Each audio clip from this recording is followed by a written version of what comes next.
आज हम बात करते हैं कुछ लाइफ प्रोसेस के बारे में। इसमें पहला टॉपिक आता है न्यूट्रिशन। न्यूट्रिशन क्या होता है? The process by which organism takes food and utilise it is called the nutrition. Hindi में न्यूट्रिशन का मतलब होता है पोषण। ऑर्गेनिज्म खाने को खाता है, उससे उसको क्या मिलता है? मिनरल्स मिलता है, विटामिन्स मिलता है, और इसी को हम क्या कहते हैं? न्यूट्रिएंट कहते हैं, न्यूट्रिशन कहते हैं। अब बात आती है कि न्यूट्रिशन हमें क्यों ज़रूरी है, मीन्स पोषण की आवश्यकता हमें क्यों है। Nutrition is needed to provide the energy for doing any activity and provide essential nutrient for life process. मतलब क्या हुआ उसका कि अगर हम कोई भी फूड खाते हैं, मतलब कुछ खाते हैं, तो उससे हमें क्या मिलती है? एनर्जी मिलती है। खाने से हमें क्या मिलती है? एनर्जी मिलती है, जिससे हम अपने लाइफ का कोई भी काम आसानी से कर सकते हैं। जैसे कि अगर हम सांस लेते हैं, उसके लिए भी हमें एनर्जी चाहिए। अगर हमारे खाने को हमें पचाना है, मीन्स डाइजेशन करना है, उसके लिए भी किसकी ज़रूरत है? एनर्जी की ज़रूरत है। ये एनर्जी हमें कहाँ से मिलती है? न्यूट्रिशन से मिलती है।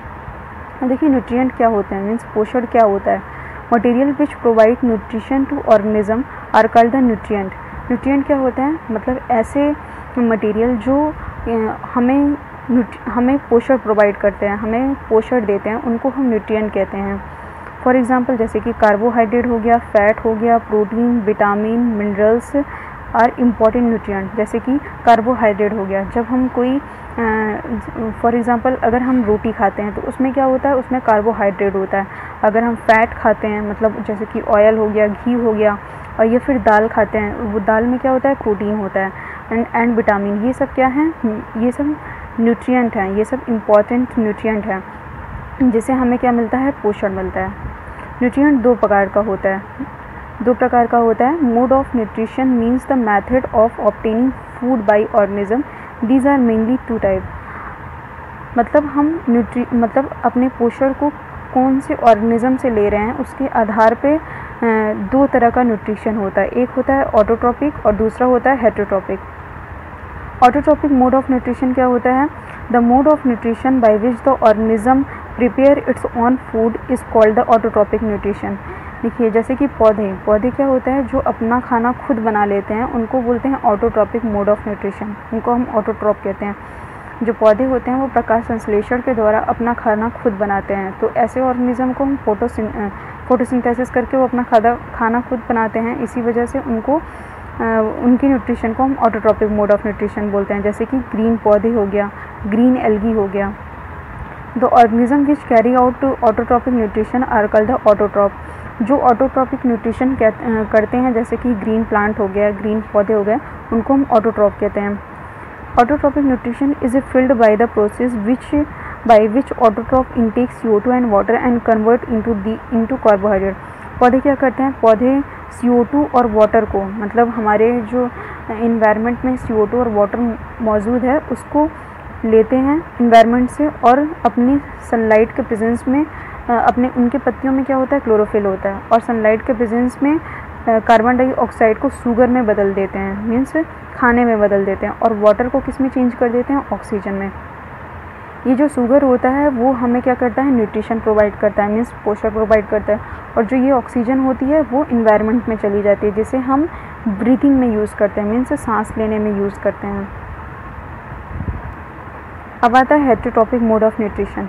हेटेरोट्रॉपिक मोड ऑफ न्यूट्रिशन क्या होता है? Those organism which can not make their own food and depend on other organism for their food are called the heterotroph. ऐसे ऑर्गेनिज्म जो अपने खाने के लिए किसी अन्य जीव पर निर्भर करते हैं, उन्हें हम हेटेरोट्रॉपिक मोड ऑफ न्यूट्रिशन कहते हैं।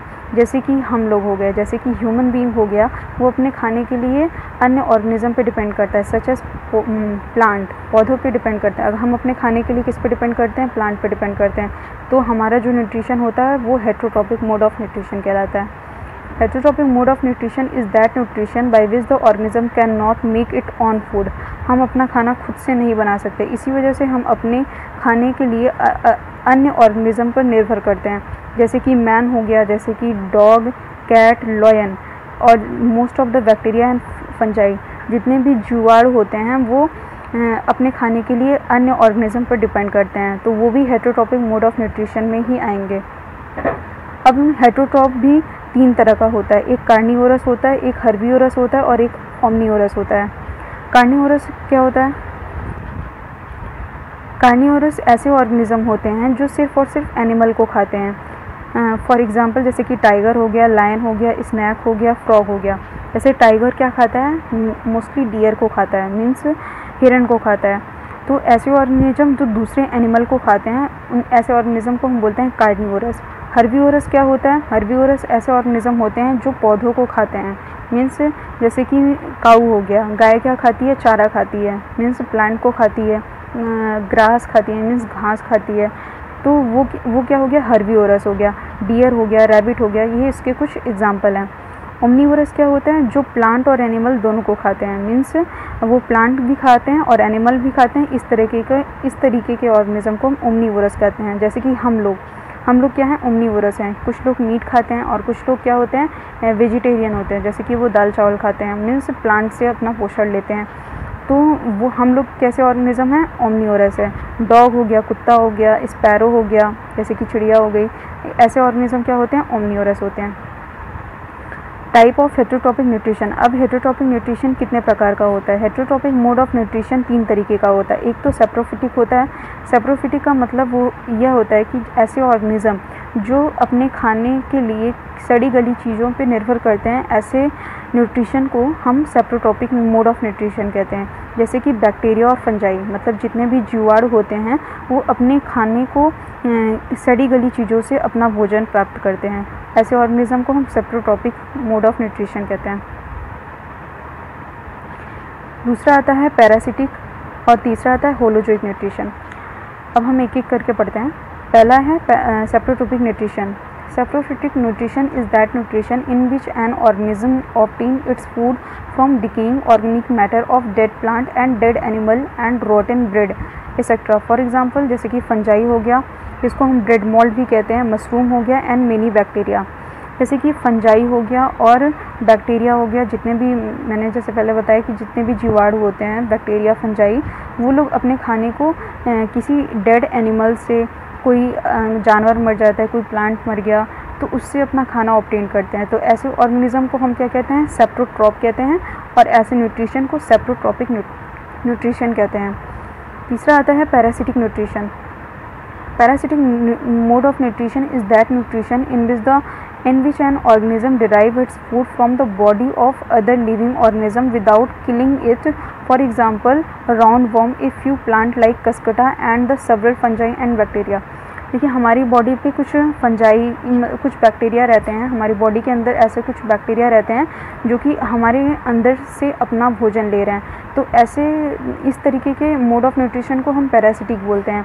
जैसे कि सबसे अच्छा एग्जांपल इसका लाइस, मीन्स अगर इंसान के बालों में जब जुएँ पड़ जाते हैं तो उससे क्या, तो जुआ क्या करता है, मीन्स कि जो लाइस होता है वो अपना न्यूट्रिशन भी ले रहा है, मीन्स वो ब्लड को सक करने का काम करता है और वो वहाँ पे रहता भी है, मीन्स उस सेल्टर भी उसको मिल गया और उसको उसको अपना फीडिंग भी वहाँ पे मिल जाता है। तो ऐसे ऑर्गेनिज्म को हम पैरासिटिक न्यूट्रिशन कहते हैं।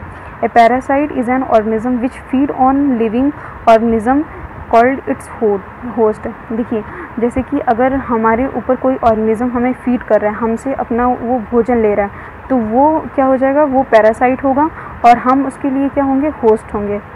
तीसरा आता है holozoic nutrition. Holozoic nutrition is that nutrition in which an organism takes the complex organic food material into its body by the process of injection. जैसे हम इंसानों में कैसा न्यूट्रिशन पाया जाता है, होलोजोइक न्यूट्रिशन पाया जाता है। हम अपने पोषण को, मतलब कॉम्प्लेक्स ऑर्गेनिक फूड मटेरियल को अब क्या करते हैं, खाते हैं। जैसे कि कार्बोहाइड्रेट हो गया, प्रोटीन हो गया, विटामिन्स हो गया, फैट हो गया, ये सब हम क्या करते हैं, इसको हम खाते हैं और मतलब लिक्विड फॉर्म में भी लेते हैं और सॉलिड फॉर्म में भी लेते हैं। तो किसके द्वारा, इंजेक्शन के थ्रू। इस तरीके के मोड ऑफ न्यूट्रिशन को होलोजोइक न्यूट्रिशन कहते हैं।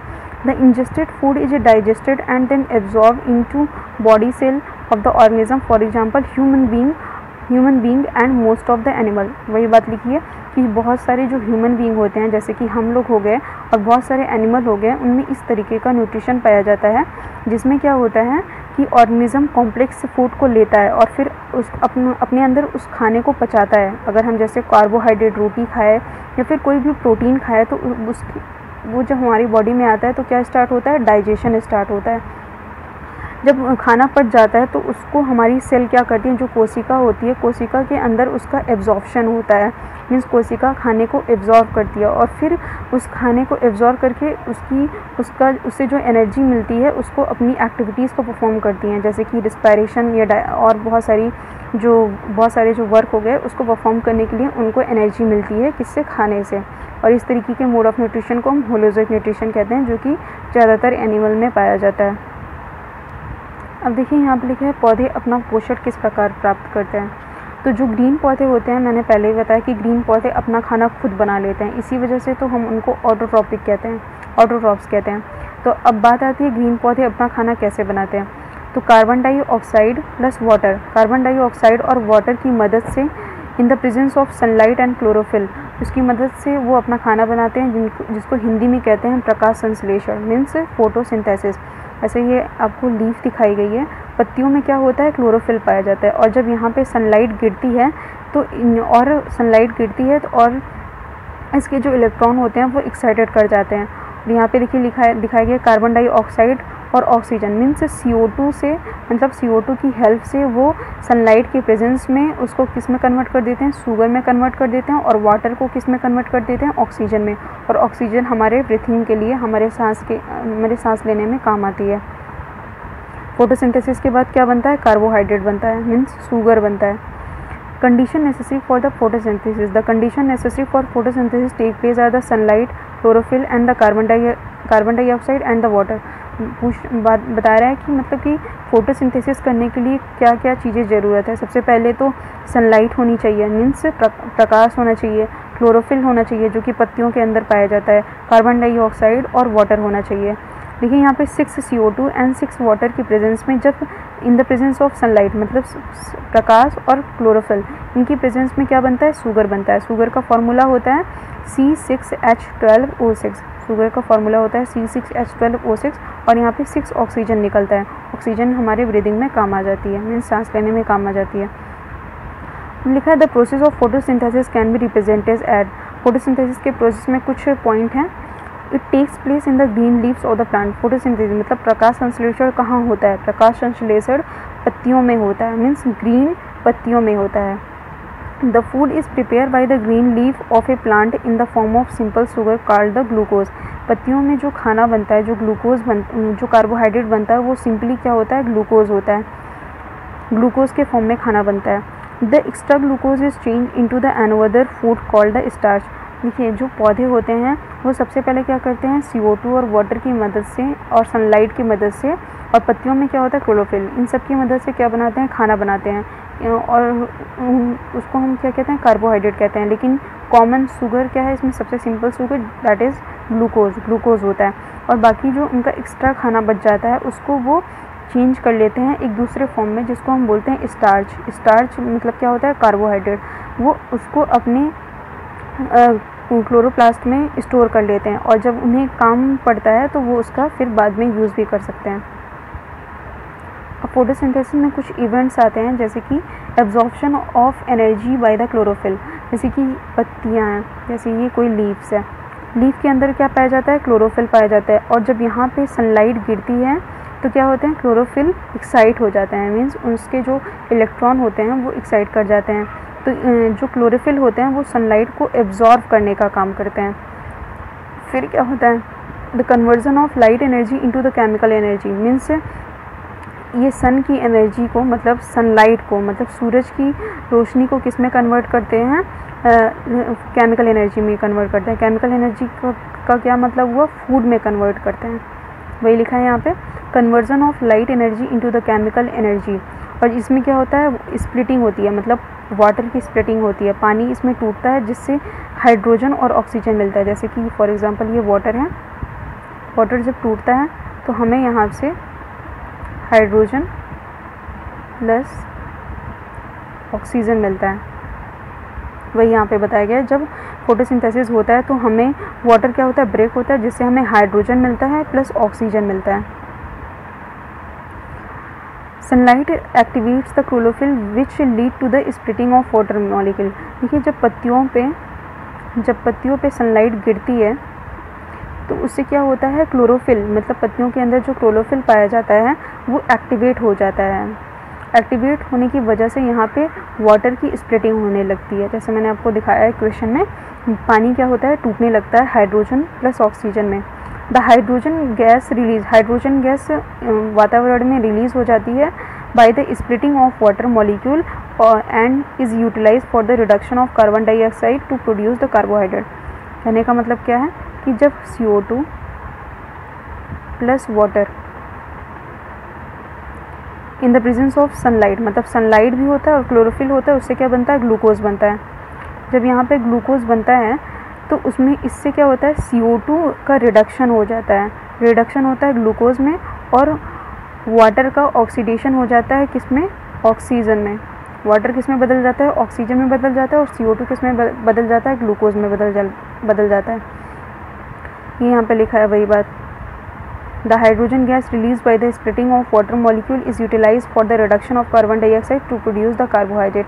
और ऑक्सीजन क्या होता है, फोटोसिंथेसिस का मतलब प्रकाश संश्लेषण का ऑक्सीजन एक प्रोडक्ट होता है जो कि ह्यूमन बीइंग के ब्रीदिंग में काम आता है, मीन्स सांस लेने में काम आता है, क्योंकि हम ऑक्सीजन को लेते हैं और CO2 को बाहर छोड़ते हैं। How the plant to obtain carbon dioxide. अब बात आती है पौधे को कार्बन डाइऑक्साइड किस प्रकार से मिलता है। There are a large number of tiny pores called the stomata present in the surface of the leaf of the plant. जैसे पत्तियों में क्या होता है, पत्तियों में क्लोरोफिल होता है जैसे मैंने बताया, इसमें कुछ छोटे छोटे छिद्र पाए जाते हैं, छोटे छोटे पोर्स पाए जाते हैं जिसको हम बोलते हैं स्टोमेटा। स्टोमेटा जब सैलो होता है, मीन्स जब ये स्टोमेटा सैलो होता है, फूला हुआ होता है, तो ये ओपन हो जाता है। ये देखिए ओपन दिखाया गया है।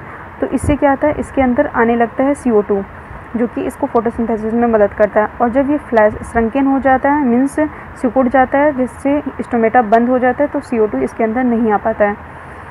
तो वही यहाँ पे लिखा है, how the plant obtain carbon dioxide. Plant carbon dioxide को कैसे ऑब्टेन करता है, तो वो छिद्र के थ्रू ऑब्टेन करता है। मतलब there are a large number of tiny pores called the stomata present on the surface of the leaf of the plant. पत्तियों की सतह पे बहुत सारे छिद्र पाए जाते हैं जिसको हम स्टोमेटा कहते हैं। उसी के थ्रू कार्बन डाइऑक्साइड पत्तियों के अंदर आती है। Carbon dioxide gas inter into the leaf of the plant through the stomata present on the surface of the leaf. वही लिखा है जो मैंने आपको बताया। अब आता है each stomatal pore is surrounded by a pair of the guard cell. The opening and closing of stomata pore is control by the guard cell. जैसे कि देखिए ये क्या है, गार्ड सेल है, ये एक गार्ड सेल है, इसके बीच के पोर को हम क्या कहते हैं, स्टोमेटा कहते हैं। मीन्स ये क्या है, स्टोमेटल पोर है। यहाँ से क्या आती है, यहाँ से CO2 आती है, यहाँ से CO2 आता है। और इसके ओपनिंग मतलब इसके खुलने और बंद करने को कौन कंट्रोल करता है, गार्ड सेल कंट्रोल करता है। अगर गार्ड सेल फूला हुआ रहता है तो स्टोमेटा ओपन रहता है। अगर गार्ड सेल श्रंकन कर जाएगा या फिर वो मतलब कि अपनी टर्जिडिटी को लॉस कर देता है तो गार्ड सेल तो स्टोमेटा बंद हो जाता है, जिससे अंदर CO2 नहीं आ पाता है। तो वही लिखा है, when water flows into the guard cell they swell become curved and causes the pore to open। अब बात आती है कि गार्ड सेल कैसे ओपन होता है। फॉर एग्जांपल ये गार्ड सेल दिखाया गया, जब गार्ड सेल के अंदर वाटर आता है तो ये गार्ड सेल क्या होता है, फूल जाता है। फूलने की वजह से यहाँ पे जो पोर होता है वो ओपन हो जाता है, जिससे क्या होता है, CO2 अंदर आने लगती है। मीन्स गार्ड सेल कैसे ओपन होता है, गार्ड सेल की स्टोमेटा की ओपनिंग को कौन रेगुलेट करता है, गार्ड सेल रेगुलेट करता है। और जब गार्ड सेल के अंदर पानी आने लगता है तो वो स्टोमेटल पोर को ओपन कर देता है। वही बात यहाँ पे लिखी गई है। ऑन द अदर हैंड, वहीं दूसरी तरफ जब गार्ड सेल से पानी निकल जाता है तो इसका जो फूला हुआ पोर्शन होता है वो श्रंक हो जाता है, और जिससे क्या होता है, ये जो स्टोमेटल पोर होते हैं वो बंद हो जाते हैं। On the other hand, when the guard cell lost water, they shrink, become straight and close the stomatal pore। अब बात आती है how does plant obtain water for photosynthesis. मैंने आपको बता दिया कि पौधा CO2 कैसे लेता है। पौधा CO2 स्टोमेटा के थ्रू लेता है। अब आता है कि पानी कैसे मिलता है उसको। The water required for the photosynthesis by the plant for photosynthesis is absorbed by the root of the plant from the soil through the process of the osmosis. The water absorbed by the root of the plant is transported through the xylem vessels to the leaf where it reach the photosynthesis cell and utilized in photosynthesis. मतलब क्या हुआ इसका, जो पौधा होता है, पौधों में क्या होता है, जड़ पाया जाता है। मिट्टी के अंदर से जड़ क्या करता है, पानी को एब्जॉर्ब करता है। एक प्रोसेस होता है, उस प्रोसेस का नाम होता है ऑस्मोसिस। ऑस्मोसिस एक प्रतिक्रिया होती है जिससे जड़ मिट्टी के अंदर से पानी को एब्जॉर्ब करता है। फॉर एग्ज़ाम्पल देखिए, यहाँ से ये मिट्टी है, इस यहाँ पे पौधे की जड़ है, जड़ से पानी को पौधा एब्जॉर्ब करता है, फिर वो ट्रांसपोर्ट करते हुए पत्तियों में जाता है और पत्तियों में जाने के बाद वह वाटर फोटोसिंथेसिस मतलब प्रकाश संश्लेषण में यूज़ होता है। अब देखिए यहाँ पे लिखा है the component of the xylem tissue tracheid and vessel, means पानी को ले जाने के लिए कुछ जाइलम टिश्यू होते हैं, जैसे कि for example tracheid and vessels. यही जो ट्रैकिड और वेसल्स होते हैं, इन्हीं की मदद से पानी पत्तियों के लीफ तक मतलब पत्तियों तक पहुँचता है। Of the root, stem and leaf are interconnected to form a continuous system by the water conducting channel that reach all the part of the plant. Transpiration create a suction pressure as a result by which the water is forced into the xylem cells of the root. Then there is, देखिए यहाँ पे क्या बताया गया है कि जो xylem tissue होते हैं जिसमें दो आता है, एक आता है ट्रैकिड और दूसरा आता है वेसल्स। ट्रैकिड और वेसल्स क्या करते हैं, ये पानी को चढ़ाने का काम करते हैं। मीन्स जैसे ये पत्ती है, पत्ती में जो पानी होता है वो लगातार सनलाइट मतलब सूरज की जो इस पे किरणें पड़ती हैं, तो जो पानी होता है वो भाप बन के उड़ता रहता है। मीन्स इसका इवापोरेशन होता रहता है, वाष्पीकरण होता रहता है, जिससे यहाँ पे एक टेंशन क्रिएट होता है। यहाँ पे मतलब पानी का वाटर का जो टेंशन होता है वो कम हो जाता है। मीन्स यहाँ पे वाटर कम हो जाता है और यहाँ पे जो रूट होता है, रूट जब पानी को अंदर मिट्टी से एब्जॉर्ब करता है, तो यहाँ पे जो पानी का वाटर होता है यहाँ की तुलना में ज़्यादा होता है और हाई वाटर से लो वाटर की तरफ पानी ऑस्मोसिस प्रतिक्रिया के थ्रू ऊपर जाता है। मीन्स ट्रैकिड और वेसल्स इसको मदद करते हैं पानी को ऊपर जाने में। ट्रैकिड और वेसल्स मदद करते हैं पानी को पत्तियों में ले जाने के लिए, जो वो पानी कहाँ यूज़ होता है, प्रकाश संश्लेषण में यूज़ होता है। नेक्स्ट टॉपिक आता है human circulatory system.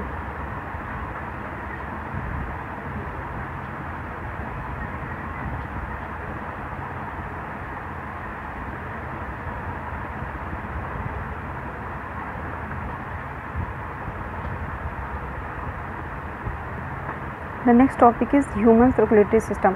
The organ system of human being and other animal which is responsible for the transport of the material inside the body is called the circulatory system. देखिए ये हमारे अंदर जो system होता है that is circulatory system. हमारी body के अंदर जो सर्कुलेटरी सिस्टम पाया जाता है वो चीज़ों को क्या करता है, ट्रांसपोर्ट करने का काम करता है। जैसे हमारे बॉडी में क्या पाया जाता है, ब्लड पाया जाता है और ब्लड के थ्रू हमें जैसे कि ऑक्सीजन मिलता है। ब्लड क्या करता है, ऑक्सीजन को ट्रांसपोर्ट करने का काम करता है, न्यूट्रिएंट को मतलब पोषण को ट्रांसपोर्ट करने का काम करता है। अगर किसी भी कोशिका को पोषण या ऑक्सीजन की ज़रूरत है, वो कौन प्रोवाइड कराता है, वो ब्लड के थ्रू उसको मिलता है। तो इस पूरे सिस्टम को, जो ब्लड के पूरे सिस्टम को कौन कंट्रोल करता है, हार्ट कंट्रोल करता है और इस पूरे सिस्टम को हम सर्कुलेटरी सिस्टम बोलते हैं। The various organ of the circulatory system in human are the heart, arteries, vein, capillaries. Means क्या हो गया कि आप ऐसा समझिए कि जैसे जो हार्ट होता है वो मेन होता है, हार्ट मेन होता है, इसमें कुछ वेसल्स पाई जाती हैं, मीन्स कुछ पाइप्स पाई जाती हैं, जैसे कि आर्टरी हो गया, वेन हो गया, कैपिलरीज। इनको हम अलग अलग नाम दे देते हैं और इन्हीं के थ्रू हमें क्या मिलता है, हमें ऑक्सीजन मिलता है और न्यूट्रिशन मिलता है, जैसे कि पोषण मिलता है। ये सारी चीज़ें हमें इसी के द्वारा मिलती हैं, ब्लड के थ्रू। तो blood is also considered a part of the circulatory system. Blood क्या है, ब्लड हमारी सर्कुलेटरी सिस्टम का एक पार्ट है। So the human circulatory system consist of heart and when, capillaries and the blood. देखिए हमारे अंदर क्या होता है, सबसे पहले तो हार्ट पाया जाता है और इससे जो ये यहाँ पे कुछ पाइपलाइंस दिखाई गई हैं, ये आर्टरी और वेन होती हैं, जो कि हमारी बॉडी में शुद्ध ब्लड को मतलब कि प्योर ब्लड को लेके आती हैं और इम्प्योर ब्लड को हार्ट के द्वारा लंग्स में ले जाके उसे फिर से क्या किया जाता है, ऑक्सीजनेटेड किया जाता है, मीन्स प्योर किया जाता है और फिर हार्ट उसको ट्रांसपोर्ट करने का काम करता है। लिखा in the circulatory system the heart act as the pump and push the blood. Means heart यहाँ पे क्या काम करता है, एक पंप की तरह काम करता है, वो ब्लड को पुश करने का काम करता है। द हार्ट इज़ रफली ट्रायंगुलर इन शेप, हार्ट जो है ट्रायंगुलर शेप का होता है, मीन्स कुछ इस तरह रफली इस तरीके का होता है, तो वही बताया। It is made of the special muscles called the cardiac muscles, heart एक स्पेशल मसल से बना हुआ है, उसको हम बोलते हैं कार्डियक मसल्स। और जो हार्ट का साइज होता है वो क्लेंच फिस्ट के समान होता है, मीन्स एक मुट्ठी भर के साइज का होता है। द हार्ट में 4 चैम्बर होते हैं, जैसे कि देखिए, जैसे कि फॉर एग्जांपल ये हार्ट है, इसमें 4 चैम्बर पाए जाते हैं। इस चैम्बर को, इन दोनों चैम्बर को हम एट्रिया कहते हैं और इन दोनों चैम्बर को हम वेन कहते हैं। The heart is a triangular shape, it is made of the special muscle जिसको हम कार्डियक मसल्स कहते हैं। The size of the heart is same as the clench fist, जैसे मैंने बताया एक मुट्ठी के साइज का होता है। द हार्ट में 4 चैम्बर या कंपार्टमेंट पाए जाते हैं। अपर वाले दो चैम्बर को हम एट्रिया कहते हैं या फिर आर्टरी कहते हैं, और नीचे वाले 2 चैम्बर को हम वेंट्रिकल्स या वेंट्रिकल कहते हैं। अब यहाँ पे लिखा है the 2 atria receive blood from the 2 main vein. अब जैसे यहाँ पे फॉर एग्जांपल, जैसे मैंने यहाँ पे दिखाया है, ये हार्ट है, हार्ट में ये जो 2 चैम्बर होते हैं इनको एट्रिया कहते हैं और नीचे वाले 2 चैम्बर को वेंट्रिकल होते हैं। और ये जो नीचे वाला चैम्बर होता है ये एट्रिया की तुलना में बड़ा होता है। और यहाँ से क्या आता है, यहाँ से ब्लड आता है और यहाँ से ब्लड हमारी बॉडी की तरफ जाता है। तो वहीं यहाँ पे लिखा है the 2 atria receive blood from the 2 main veins. अब यहाँ पे जो एट्रिया है, यहाँ पे जो एट्रिया दिखाया गया है, यहाँ से ब्लड आता है, यहाँ इसको बोलते हैं पल्मोनरी वेन कहते हैं, और इसको बोलते हैं वेना केवा। ये ब्लड को आर्टरीज के अंदर लाता है और जो वेन, यहाँ पे जो वेंट्रिकल्स होता है, वेंट्रिकल यहाँ से ब्लड को पंप करता है हमारी बॉडी के अंदर। वही चीज़ यहाँ पे लिखी गई है, the 2 atria receive the blood from the 2 main veins and the 2 ventricle transport blood to the entire body. जो वेंट्रिकल होते हैं हमारी पूरी बॉडी को ब्लड को सप्लाई करने का काम करते हैं। All the atria and the ventricle of the heart contract and relax at approximate time, make the heart behave like a pump। जो हार्ट होता है, हार्ट एक निश्चित समय पे क्या होता है, पंप करता है। जैसे फॉर एग्जांपल ये हार्ट होता है, जब हार्ट को हम स्टेथोस्कोप से, मतलब जब डॉक्टर उसको सुनते हैं तो उसमें 2 तरीके की साउंड आती है, एक लव और एक आता है डब। लब डब की साउंड आती है। तो वो क्या दर्शाता है, हार्ट अट्रिया मीन्स ये जो ऊपर वाला जो मैंने बताया था, अट्रिया और वेंट्रिकल के कॉन्ट्रैक्शन मीन्स जब वो कॉन्ट्रैक्ट करते हैं उसको दर्शाता है। A sheath of the tissue called the peridium, ये मतलब इसका जो टिश्यू होता है, हार्ट जिस टिश्यू से बना हुआ उस टिश्यू को हम बोलते हैं पेरिकार्डियम टिश्यू से बना होता है, जो प्रोटेक्ट करता है किसको, मस्कुलर हार्ट को। हमारा हार्ट कैसा है, मस्कुलर हार्ट है, और उसको प्रोटेक्ट करने का काम कौन करता है, पेरिकार्डियम का, उसको प्रोटेक्ट करने का काम करता है, मीन्स उसको सुरक्षा प्रदान करता है। The chamber of the heart are separated by a partition called septum. अब बोल रहा है कि जैसे देखिए ये हार्ट दिखाया गया है, इसमें ये जो हम लाइन खींच रहे हैं ये क्या है, ये सेप्टा की तरह काम करता है, मीन्स ये हार्ट को 4 चैम्बर में डिवाइड करता है, और ये जो लाइन खींची गई है इसको हम इंग्लिश में सेप्टा कहते हैं। अब आता है इन द ह्यूमन बीइंग, जैसे कि वर्टिब्रेट, हम लोग क्या हैं, हम लोग वर्टिब्रेट हैं, हम लोग को क्या बोलते हैं, वर्टिब्रेट कहते हैं। The lymphatic system act as the another medium for the circulation. देखिए हमारी बॉडी में 2 चीज़ें ट्रांसपोर्ट करने में मदद करती हैं, एक पहला तो ब्लड हो गया और दूसरा होता है लिम्फ। लिम्फ किसके अंतर्गत आता है, हमारी बॉडी में लिम्फेटिक सिस्टम पाया जाता है, और वो उसमें क्या होता है, उसमें जो फ्लूइड होता है उसको हम लिम्फ कहते हैं, और हमारे जो सर्कुलेटरी सिस्टम में जो फ्लूइड होता है उसको हम क्या कहते हैं, ब्लड कहते हैं। The system of tiny tube called the lymph and the lymph nodes in the human body which transport the liquid called the lymph from the body tissue and to the circulatory system which called the lymphatic system. मतलब जो lymphatic system होता है वो भी चीज़ों को transport करने के काम आता है, और हमारी बॉडी में कुछ छोटे छोटे लिम्फ नोड्स पाए जाते हैं। ये जो लिम्फ नोड्स होते हैं, जब हमारी बॉडी में कोई भी बैक्टीरिया या फिर कोई वायरस एंटर करता है तो ये लिम्फ नोड क्या करते हैं, उसको मारने का काम करते हैं, एक तरीके से फैगोसाइटोसिस करने का काम करते हैं। अब यहाँ पे लिखा है lymph containing large protein, lymph में बहुत बड़े बड़े प्रोटीन मॉलिक्यूल पाए जाते हैं। ये फैट के डाइजेशन में भी काम आता है, मतलब फैट को, जब फैट का डाइजेशन शुरू होता है तो उसमें लिम्फ भी एक इम्पॉर्टेंट रोल प्ले करता है। and forms and the fragment of the dead cell from the tissue fluid around the body cells. अब यहाँ से पढ़िए, यहाँ पर लिखा है from the lymph capillaries the lymph passes from the larger. Lymph क्या होता है, एक लार्ज वेसल से पास होता है और उसमें कुछ क्या होते हैं, लिम्फ नोड पाए जाते हैं, लिम्फ नोड पाए जाते हैं। और इन लिम्फ नोड में क्या होता है, जो लिम्फ होता है ब्लड में जो लिम्फ होता है उसमें क्या होता है, लिम्फोसाइट पाए जाते हैं। लिम्फोसाइट क्या होते हैं, लिम्फोसाइट जब हमारी बॉडी में कोई भी बैक्टीरिया या फिर फॉरेन ऑर्गेनिज्म, मतलब कि कोई बैक्टीरिया या वायरस या फिर कोई भी ऐसे ऑर्गेनिज्म आते हैं जो बीमारी कॉज करते हैं, उनको वो मारने का काम करते हैं, वो उनको हम बोलते हैं lymphocyte. The white blood cell eat and forms and dead cell and also make antibodies. जो लिम्फोसाइट होते हैं वो एंटीबॉडीज़ बनाने का काम करते हैं। एंटीबॉडीज़ हमारी बॉडी को रोगों से लड़ने की क्षमता प्रोवाइड करता है। The cleaned lymph containing large protein molecules, digested fat and other useful material is transported by the lymph. lymph के द्वारा भी, जैसे मैंने आपको बताया कि बहुत सारी यूज़फुल चीज़ें भी ट्रांसपोर्ट होती हैं to the large vein which turn just beneath the collarbone. हमारे जो यहाँ पे जो चेस्ट रीजन के ऊपर एक बोन पाई जाती है उसको हम कॉलर बोन कहते हैं, वहाँ से ये पास होता है।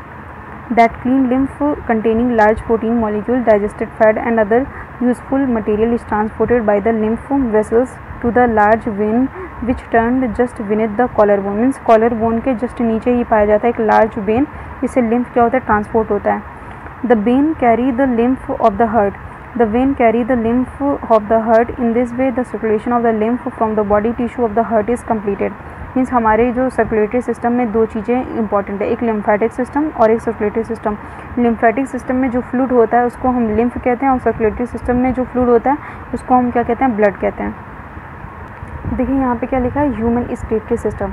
Life of every organism depend on the certain basic process. मतलब हर एक ऑर्गेनिज्म का जो जीवन होता है कुछ प्रोसेस पे डिपेंड करता है, जिसमें से एक आता है एक्सक्रीशन। जैसे कि एक्सक्रीटरी सिस्टम को आप फिगर के थ्रू समझते हैं। हमारे अंदर एक पेयर किडनी पाई जाती है, ये एक पेयर किडनी हमारे अंदर पाई जाती है। किडनी क्या करता है, टॉक्सिक मटेरियल को, जो हार्मफुल चीज़ें होती हैं उनको छानने का काम करती है। छान के ये जो यहाँ पे आपको ये दिखाया गया है, this is the urethra. Urethra क्या करता है, जो टॉक्सिक मटेरियल होता है उसको यूरिनरी ब्लैडर में लाने का काम करता है। ब्लैडर क्या करता है, यूरिन को स्टोर करने का काम करता है। यहाँ पे जितनी भी टॉक्सिक चीज़ें आती हैं वो स्टोर हो जाती हैं, और जब ये ब्लैडर भर जाता है तो यहाँ पे यूरेथ्रा के थ्रू यूरिन को रिलीज़ कर दिया जाता है, जिससे हमारी बॉडी में जो बेकार के पदार्थ होते हैं वो यूरिन के थ्रू हम उसको बॉडी के बाहर निकाल देते हैं, जिससे हमारे ब्लड में यूरिया का एक्युमुलेशन नहीं हो पाता है, किसी डेंजरस चीज़ का एक्युमुलेशन नहीं हो पाता है, क्योंकि हमारे अंदर एक अच्छा सा मैकेनिज़्म पाया जाता है। उस मैकेनिज़्म को हम बोलते हैं ह्यूमन एक्सक्रीटरी सिस्टम, जिसके थ्रू हम बेकार की चीज़ों को बॉडी से बाहर निकाल देते हैं। अगर ये बेकार की चीज़ें हमारे ब्लड में इनका एक्युमुलेशन होने लगे, मतलब ये हमारे ब्लड में इकट्ठा होने लगे, तो पर्सन की डेथ भी हो सकती है। So human excretory system is used for the excretion of the dangerous substances from the body. Thank you so much everyone. If you like the video, then share and subscribe my channel.